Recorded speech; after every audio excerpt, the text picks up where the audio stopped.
We should be live. Looks like we're up and running. Will has everything set for live stream as well. You should be seeing our screen share with our NLSA slide. Welcome to all of you. Thank you for joining us. My apologies. I see that Jim is on from the Northwest District. We do try to make these a little bit later, so Jim and our West Coast people, Joel, Rachel, do not have to necessarily get on so early in the morning.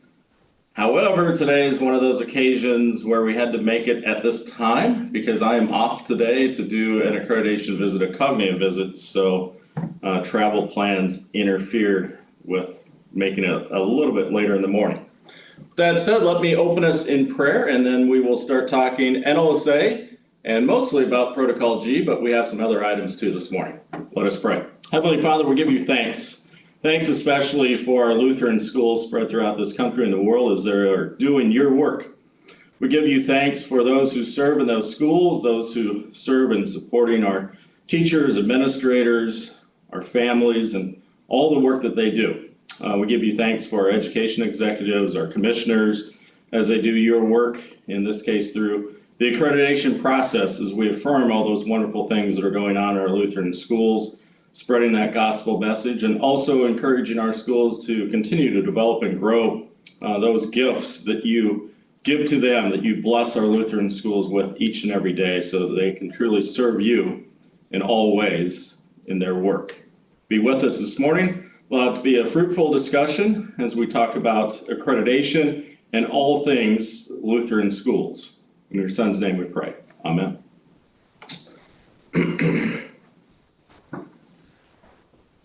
I was looking at Gail hopping on there. She's got a avatar on there.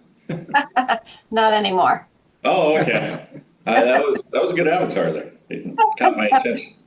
NLSA, this is our home screen, and you will see some things changing right now in NLSA.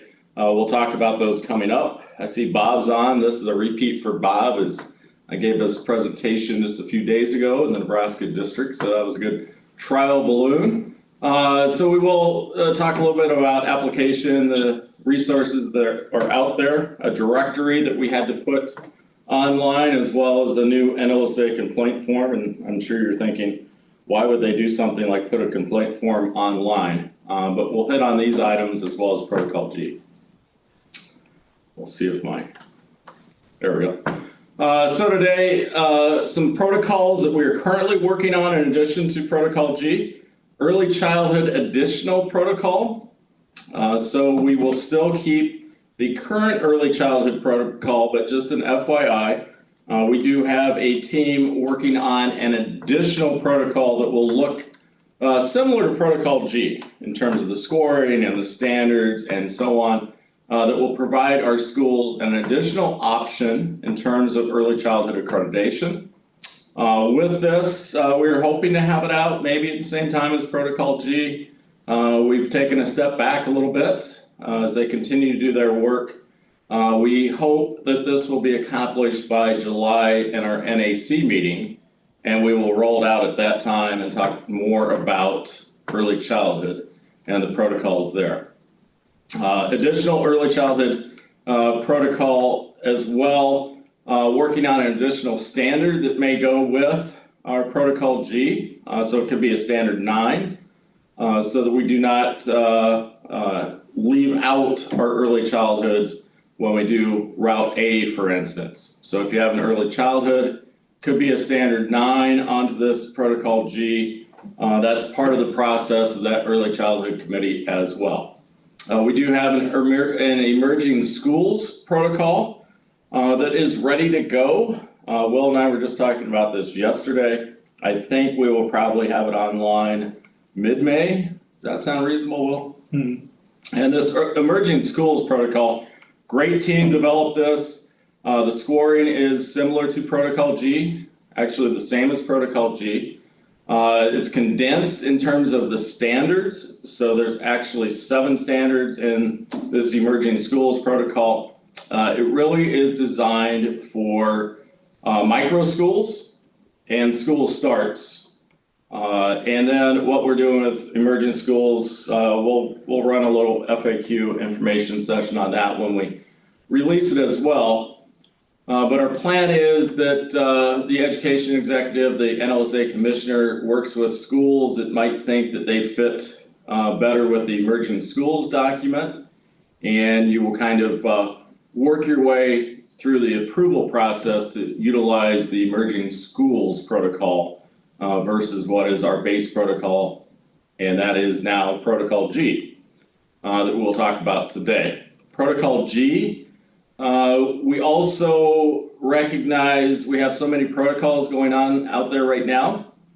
We made this Protocol G with the idea of going back and labeling our other protocols. So that instead of trying to reference early childhood, which early childhood? Well, what about emerging schools? What about last year's protocol versus this year's Protocol G? So you will find coming up, we will put out a little, I guess, legend and reference each one of these by a letter. So that way we can have the same language. We can say, oh, we're referencing Protocol A, Protocol B, Protocol G. So we can keep things straight and recognize what's going on.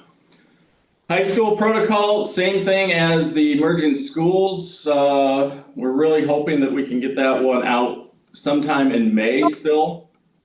A few tweaks from what the Protocol G is, aimed again at high school and high school language.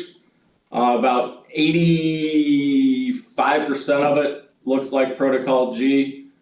Just a few different general indicator benchmarks and a couple of other required indicators that are a little bit different. Otherwise, it's pretty close.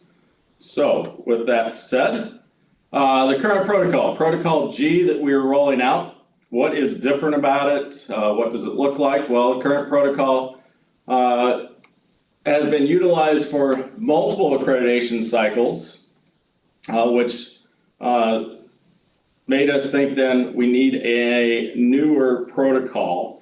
Schools going through the current one may have been through it 2 times. This is their 3rd cycle through.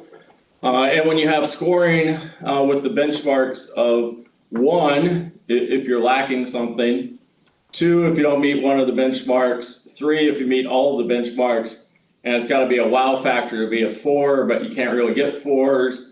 We figured if a school continues to go through the current accreditation protocol, you're probably all at 3s.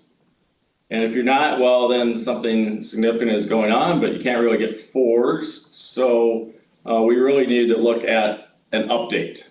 So we updated the scoring system where now you can get a 4. You'll see that coming up. We added a finance standard. So there are 8 standards now in Protocol G. And we also did some of this because of the significant school choice programs or parent choice programs that are going on out there that made us examine some of what we were doing in terms of accreditation process, and especially with the finance standard.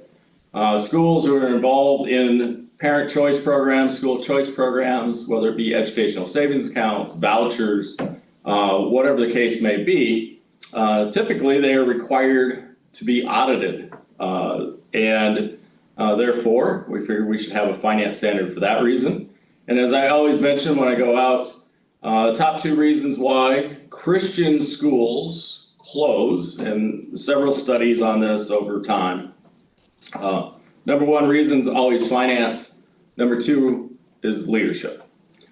So we're very cognizant about that we needed a finance standard so we could prayerfully get in and help schools that are struggling in that area, provide support. Same thing in the leadership standard. We are also comparing our self-study, our protocol, to all those that are out there that we either have relationships with directly or we know about and have discussions with, even though we do not have reciprocity. So we did have a lot of discussions with ACSI, who's had a finance standard for a long time. They have a very good protocol in terms of accreditation process. CSI, very prominent, especially now in states that have voucher programs. WASC, we have an MOU with. just renewed that MOU last year. Very strong relationship between NLSA and WASC. And I will mention too, WASC is looking to expand. WASC was just approved in Iowa to be a recognized accreditor. And that comes about because Iowa has educational savings accounts now for the last year and is expanding that program. So WASC wanted to be a player in Iowa. Cognia, same thing, very strong relationship with Cognia. In fact, because we have reciprocity, we had to send Cognia our Protocol G to allow them to look at it and make sure that we were in compliance with all of our reciprocity MOU agreements, and they would recognize that. We did just hear back from Cognia, and they were very excited about Protocol G. They had a lot of great things to say about Protocol G. So we are once again recognized with Protocol G and Cognia with reciprocity. Same thing with middle states, we have reciprocity there. And we are looking at becoming a member of the National Council of Private School Accreditors. It is probably 70 some accreditors belong to NCPSA. We have filed for inclusion with NCPSA. We should know here by June whether or not we've been accepted. And the reason for NCPSA, a lot of states recognize NCPSA and not necessarily NLSA directly. So this will help us in some of those states where we are not recognized directly. In fact, one of those states, New York, that had an issue in terms of some legislation that was passed that would have negatively impacted our Lutheran schools. We were able to get recognized, NLSA recognized in New York by the New York Department of Education. But we found out that NCPSA is recognized, so had we been a member, we would not have had to worry about getting NLSA recognized by the Department of Ed there. It would have been automatic. So we're looking at that in the future. Many of the agencies that you see us with MOUs and that we work with are members of NCPSA, including Wells, who has been a long-standing member of NCPSA, and I didn't realize that until just recently. So needed changes also for state and national requirements. We did need these for NLSA and NLSA Protocol. List of NLSA schools with contact information. You'll see a sample slide with this coming up. When we were renewing NLSA with state departments of education, so they recognize us, one of the items that they required that we didn't realize until we were filing this information, and by the way, states are getting a little bit more stringent on accreditors because of parent choice programs, vouchers, tax credits, educational savings accounts, and so on. So you will go to luthed.org and you will see where we have a drop down, and we have a list of all of our NLSA accredited schools. The contact information is there as well. Please make sure your schools are aware of this. We need to do this moving forward, again, so we are in compliance. You saw the little click through on the beginning slide of a complaint form. Will was very excited to put the NLSA contact and the complaint form online, and had to do so pretty quickly because we were in the midst of filing approvals. We do have a complaint form, and you might ask again, why in the world would you put that out there? For state compliance. So we are recognized in good standing with state departments of education. Otherwise, NLSA would have been dropped from state recognition. And then, again, those NLSA protocols, that's coming from that. And many state and national requirements. Training, I think it's great that we have the online training. The people who did those did a fantastic job of the short videos and the quizzes and putting those up. We will add a finance standard training coming up, and we'll also, any changes, update the other standards in terms of the training a little bit. But that's also another requirement by state departments of education and national agencies that we belong with. And yes, I will put this last bullet point down. There might be more tweaks to come that we have to do based on state, national recognition, the agencies, MOUs that we have, and so on, because the landscape is changing. And if I may, Al, on the training, just as a thing to celebrate, we have currently 638 people who have passed NLSA training, who can serve on validation teams that way. And growing. So awesome. If you're watching this on Facebook, you can sign up at nlsa.moodlecloud.com to take our training. And we are looking at, yes, you'll probably have to take the training again next year to serve on a team because of Finance Standard 8, a couple tweaks. But then after that, we're looking at that training basically to last 5 years. And then you'll have to do it every 5 years. Team member training, and again, please encourage people to go on and even if you're not serving on a team, but if you're going through the NLSA process as a school, I think it's a great way as a principal to find out more about the standards. I think it's good training for new teachers, new administrators, whatever the case. So it can be utilized even if you're not serving on a team, right, Will? Yep. Yeah, that's confirmation. I like that. Directory of NLSA schools, this is what it looks like. This is what we are required to have right now. I will say again, right now, it could change as state items change and state requirements change. But notice, we have to list LCMS district. We also school name. Phone number has to be on there. So you might say, oh, well, anybody, yeah. Fortunately, we're stuck, and we're also stuck with the address. It is also, it should be noted that the phone number is public information that's already available. Unfortunately, it's just in an easier to gather list. Exactly. But we would have to find our website. And again, all this is required to be public, just like our protocols are required to be public. People have to have the ability to see our materials and go through it. Expiration date is on there. And then if it is co-accredited, we have to put that on there as well. And yeah, we'll update Grace Lutheran there to Cognia since before it was Advanced Ed, now it's Cognia. But again, you see that information. Again, please let your schools know it's something that we have to do for compliance purposes. Here's the complaint form. Notice again, it's people can go online, fill out the complaint form, fillable fields. It does come to us. When we do get a complaint, we will contact the district ed exec.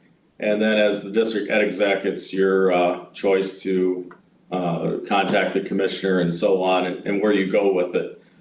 So for us, it's just acknowledgement that we received the complaint and that we have passed it along to the appropriate individual, which will be the district education executive. And then as an education executive, if you would allow us to know what is happening. But there is one item in there that I will say, when we do have these complaints, to stay compliant with states and to stay compliant with other organizations, we will have to follow up on the complaint as an accreditor. And that might mean, one, speaking to you as a district ed exec and you tell us, yes, and here's what's going on. Two, it might mean that we have to ask you to formally go in representing NLSA to the school and find out what's going on and write us a short report, almost like the substantive change form. And then three, if it is a significant complaint, it may require a couple individuals to go into the school and to say that we were there, that we identified what was going on, write a report back, and that report, all of those steps would be, do you recommend continued accreditation in good standing? Does it merit being on provisional accreditation, or does it merit revocation of accreditation? Obviously, an extreme circumstance to merit revocation. However, we do have those possibilities, and I can't say that revocation is out of bounds in any way, because there are a couple things that were brought to us this year that actually could reach that level, and I'm sure all of you know what those are. And Jim, I saw you put up there, are there guidelines? Yeah, the person has to give a description. We have those.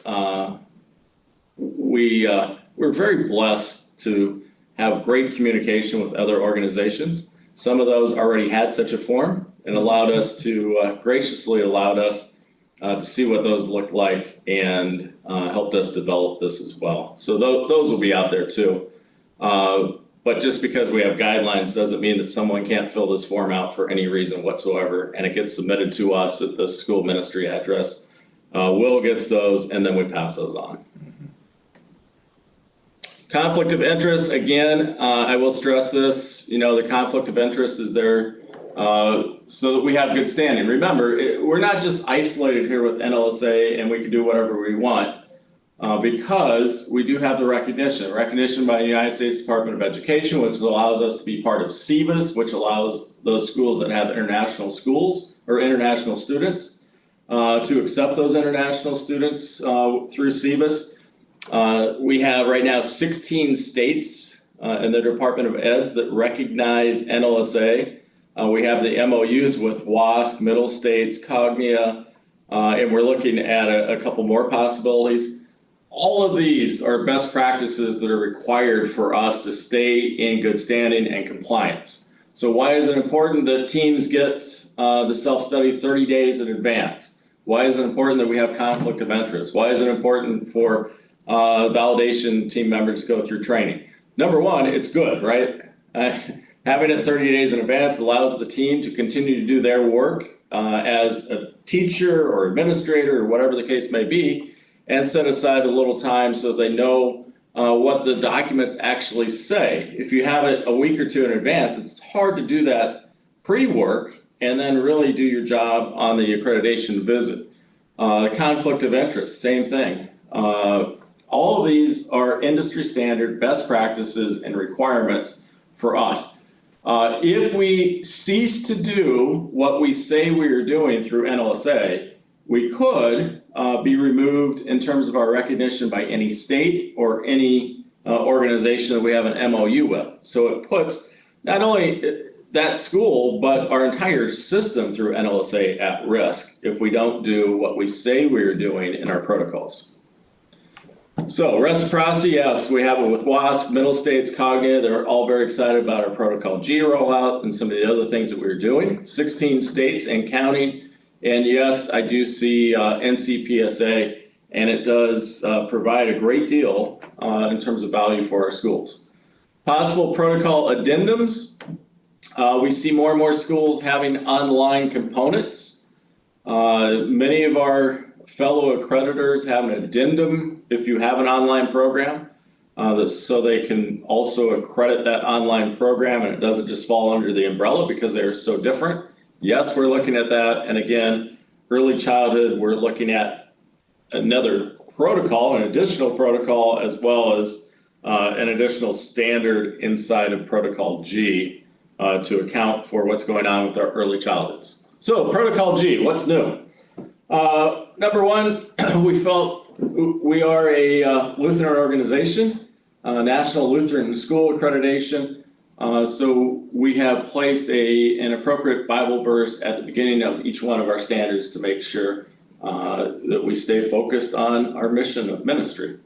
The scoring you will see, again, 1, 2, 3, and 4, sounds the same as before, but we placed benchmarks inside of each one of those scoring columns, meet those and move on.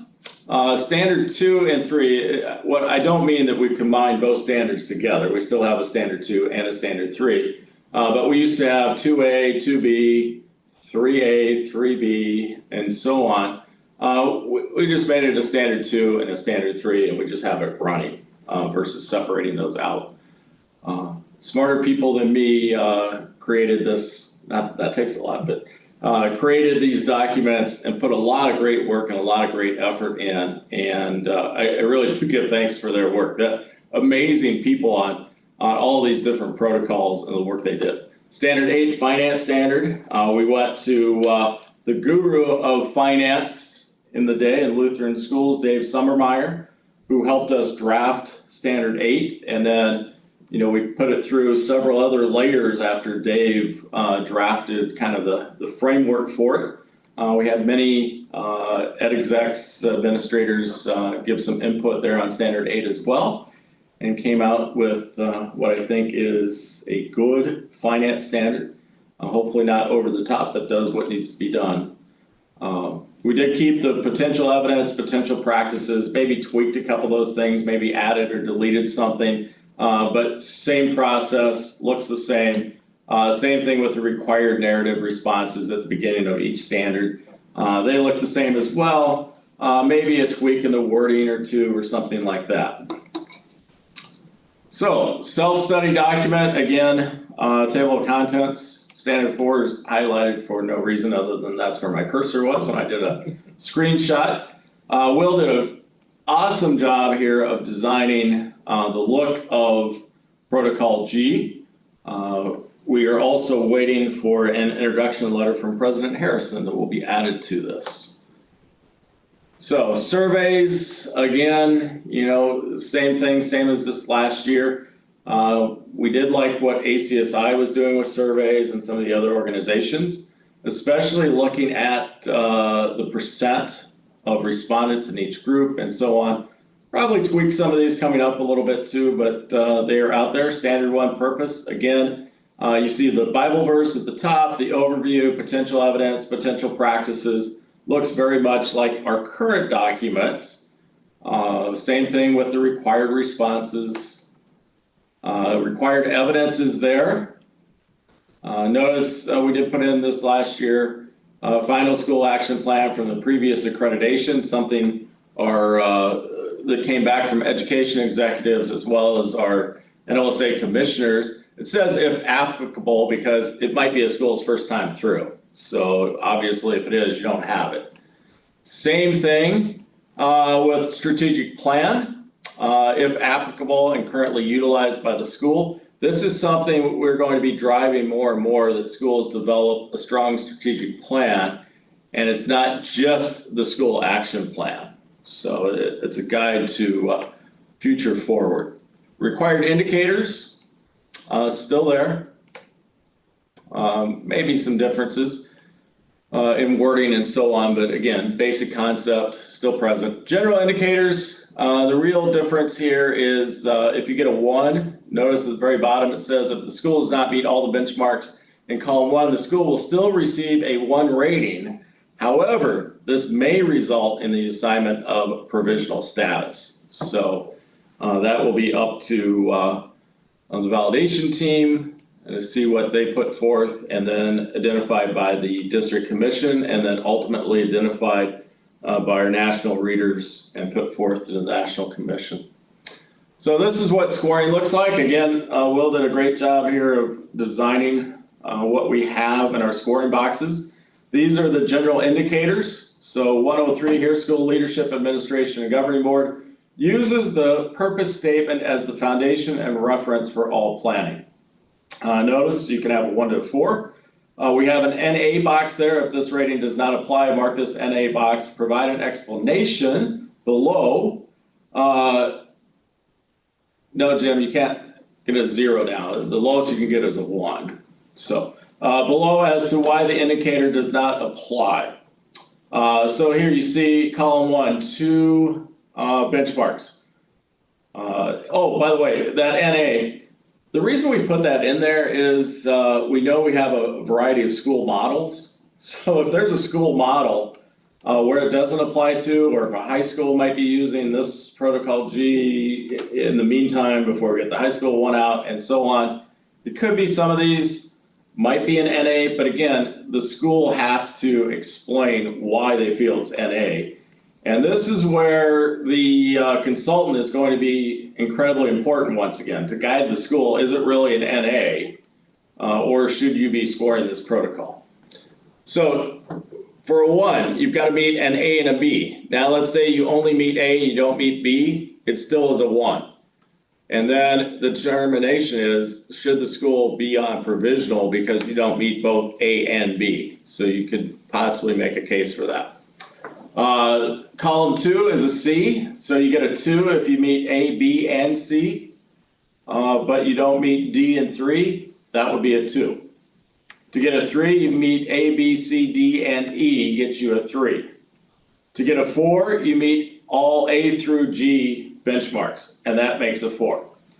If you meet A, B, C, E, F, and G, but you do not meet D, that would backtrack you to a 2. So just by not meeting one of those benchmarks, you have the score of all of the benchmarks that you meet prior. Hopefully that makes sense. Identify and list supporting evidence still has to be done. And comment section, again, should be completed. You'll notice in the scoring we went round and round about how to identify this in a better way for the validation teams and for the school. So you'll notice we go A through G. So as a school, you can say evidence for 2C, or you can say evidence for 3E. As a validation team, you can point back to the school does not meet benchmark 3D, or school does not meet benchmark 1B. So we have that better identified rather than just the benchmarks without kind of that identifier and clarity on the identifier. Standard 8, again, these are kind of best practices that are out there, what we look at. If you are a school participating in some kind of a school choice program, then you should be going through an audit. So automatically, no matter what it is, you're in an audit. If you are a smaller school and your total revenue is below, let's say, $1 million, there'll be more guidance out here too for our schools. But if you're a smaller school, the revenue is not coming in, we recognize the fact that an audit might cost you $30,000 or $40,000. So we understand a compilation. We really encourage you to have a review though. So if you are a school, again, that's over $1 million in revenue, we expect that you are meeting a financial review every year. So on an annual basis, whether that's calendar year or fiscal year that the school operates on, should be undergoing a review. If you are a larger school and you're bringing in revenue that's $3 million or more, we would expect that you undergo an audit. Now, we can understand if maybe 2 years in a row you have a review and the third year you have an audit. We will work with you and work with the schools on that, especially as we transition to this finance standard. It is incredibly important though that again, it's done by an outside firm, an outside person, no conflict of interest in other words in terms of what is going on. But this is our standard in terms of what we expect moving forward, compilation review and audit. And again, we talk to a lot of different people and a lot of different accreditors on how to make this happen. So. Please take a look and review Standard 8. You have it. If you have questions, please let us know. We're happy to put out, again, an FAQ specifically for that.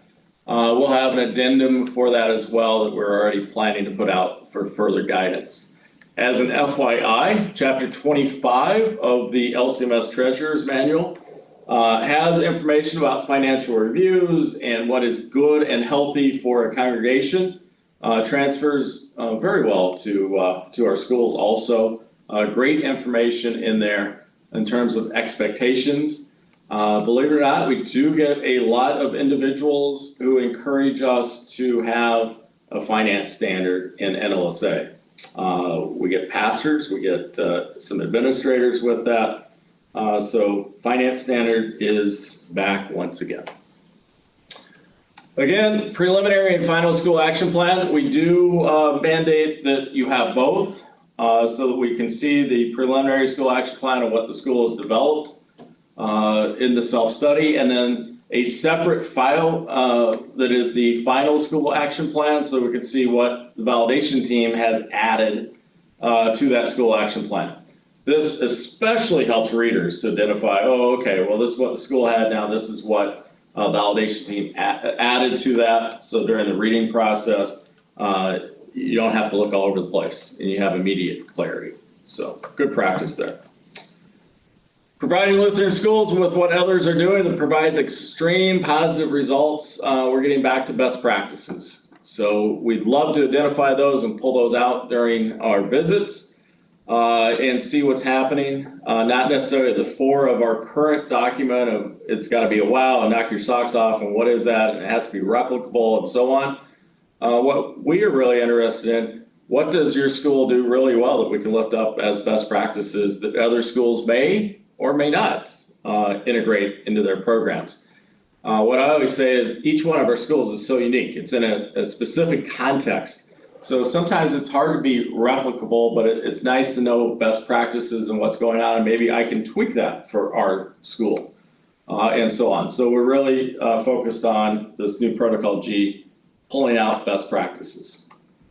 We'll have a document out there to help consultants as well as the individual going through spearheading the self-study at the school with various columns with our general indicators, our required indicators, and so on.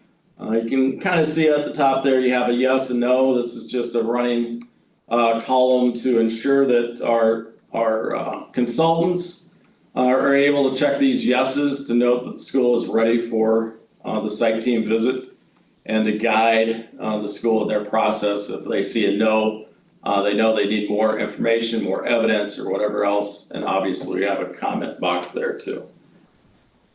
We have updated our branding. So FYI, please update the branding on your district sites. Encourage your schools to update the NLSA branding that you see here. And Will is working on an NLSA specific website because Lutheran has a lot going on. And NLSA, we have more going on now than what we had before. So, Will, what's up with the new website? So that's actually part of the state compliance that we found as well. They requested a very dedicated website. They were accepting LuthEd for now, but NLSA-LCMS.org. You can go there now.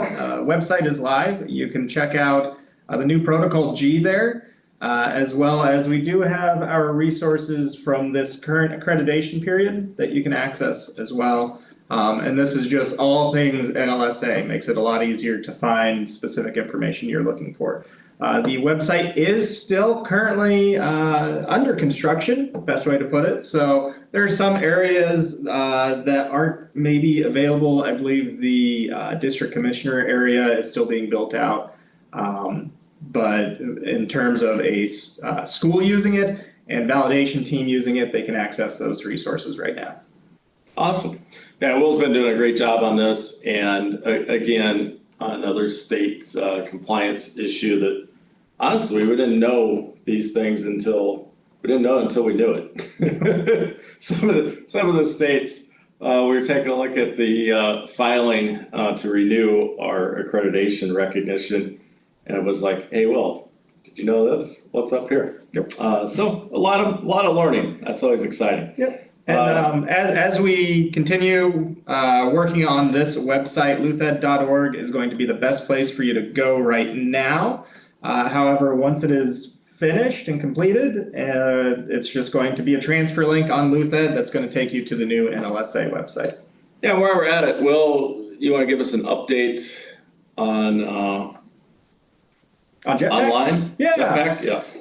So it's been in the works for a while, but we are now partnered with Virtual Atlantic. They are a fantastic accreditation provider. We're using their tool called Jetpack. Jetpack is going to be the go-to resource where NLSA has been moved completely online, making it device agnostic and very easy to use. One of my favorite portions of this is when a school goes through their application and we've approved everything.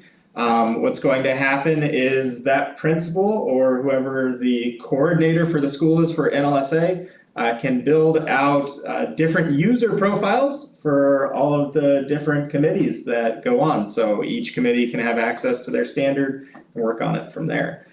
There's a lot of great things, and it's a great team that we're working with. We're hoping to have it, the EBA, so Protocol G here, to be operational end of May. We're building out the EBA itself right now. making sure that it works. We want to get it right the first time instead of releasing not completed product and then everyone gets frustrated and then we're trying to fix it as we go. So it's a lot easier if we do it right once instead of trying to make it right later on.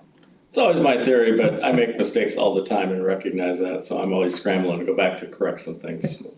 And not for lack of effort. It is I will say, so until we actually get users in it and see how it operates, there will be tweaks with it. So be aware of that. But for the most part, we want to have it, 99.9% completed and ready to go. And I will say, it looks great. What Jetpack can do is fantastic as well. It eliminates the downloading the document in Google Drive and working in it in Google Drive because all the work can be done in Jetpack. People can have different access privileges. That's correct. So right now, sometimes you'll get a team that comes in that only has Microsoft Word and they built it on Google Docs, and vice versa, where they built it on Google Docs, but they've come in with a Chromebook and they're not able to access it correctly. Eliminates a lot of the formatting issues we see. As with state compliance, though, we will always have a Word version and a PDF version available online. Schools can go through right now and fill out this current Word version. And then when Jetpack is ready to go, all they have to do is just copy and paste the information in. Yeah, and it is nice to know too, CSI uses Jetpack as well. We didn't realize that until we were in the process. Jetpack is utilized by a lot of accreditors. That's correct. They have a good working relationship with CSI, with Cheryl, and she speaks highly of them, and they speak highly of her, and they love what's going on. So they're excited that we're on board. She's a great person. We've actually had a couple of other accreditors ask us about Jetpack and our relationship so far and what it looks like and so on, because they are thinking about going to Jetpack. So just a little reaffirmation for, we're on the right track. And they've been doing it for 20 years, so they know what they're doing. That's what I like. Yeah, exactly. All right, with that said, definitely thank you for your ministry, all that you do. We're always here and open to questions and thoughts and so on. I will cover here just a few that I see in chat. If you want to put some more in there, if you want to raise your hand too, I know Will is on top of this. I'll just go back to the very beginning. Jim's asked some really good questions here. Can we get an extra optional standard in Protocol G that is simply for high school that are K to 12? Jim, we've talked about that. First, we got to come up for some air of these other protocols that we get knocked out first. And our plan is to get the high school protocol done. Which I think, didn't we call high school Protocol H now? I don't think so, yeah. We're so creative. So we want to get the high school protocol done and then kind of go back in it and mine. Oh, wow. There we go. And mine, I liked it better when I saw everybody else. What we could pull out to create an additional standard. Or one of our discussions too, and I know everyone will be very excited to hear this. We are discussing already the next iteration of NLSA. We have a committee that's going to be working on this because you always have to move forward, right? They get out of date very quickly. And part of that discussion, what I will put forward to that committee, a lot of our accreditors out there do not have a high school standalone, an elementary standalone, or K to 8, or documents like that. It is a document that covers basically K-12 and a separate document that covers early childhood. So that'll be some of the discussion too. Do we stay with multiple protocols? Do we go with protocols that cover those two areas? What do we do? And I can't tell you what we'll do until that committee starts getting into that work and the discovery process and figuring out best practices and looking at. I'm always a big believer, where do we go for information? What do we look at? Who are the industry leaders? And yes, NLSA is one of those industry leaders, which is why Cognia very readily accepted our Protocol G. But we are constantly in discussion. I have meetings on a very frequent basis with ACSI, CSI, there's an agency, OPSEC, in Oklahoma that does things. There's several accreditors in Florida. And being part of NCPSA, We have all the documents from Wells and what they're doing. Same thing. They have all of our documents. That's part of being public, right? So part of our necessity of being out there is we have to have all of our documents available to the public so they can see everything that we are doing and we can see everything that they are doing.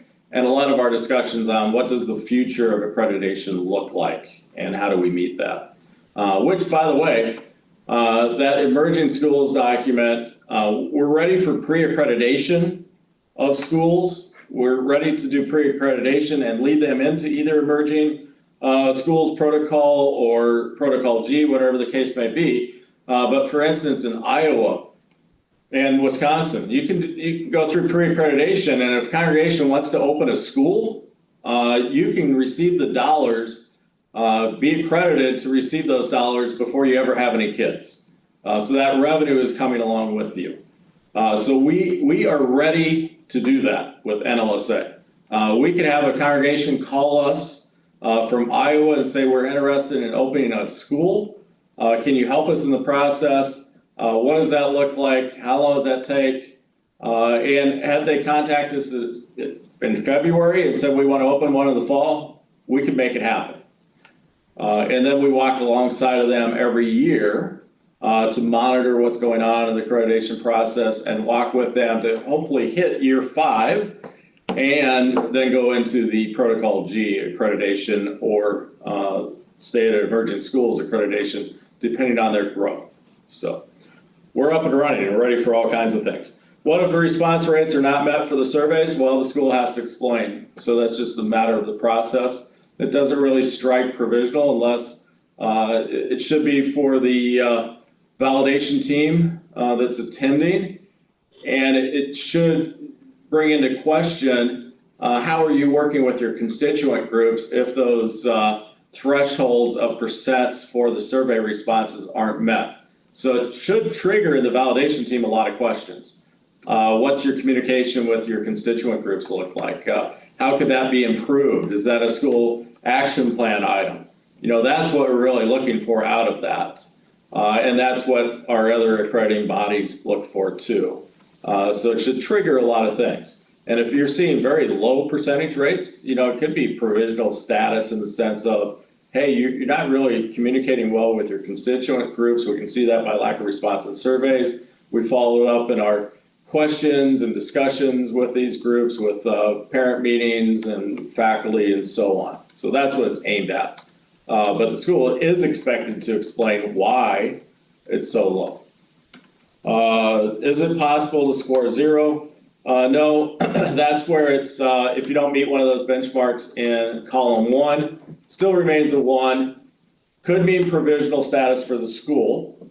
It doesn't have to, but it could. Again, that's what we really look for provisional status is the validation team recommendation, the follow-up from the district accreditation commission to say, hey, they're really lacking here. Is it that it can be done in the school action plan and they're still accredited in good standing, but we'll monitor them every year? Or do they really need to be provisional status and given a timeline, usually within a year, to correct that benchmark?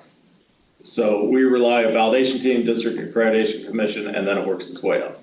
So who knows the school is better than the validation team that's been there and the district accreditation commission working with the ed exec who knows the schools, right? So that's what we look for. But no zeros. We did talk about that though. We had that discussion.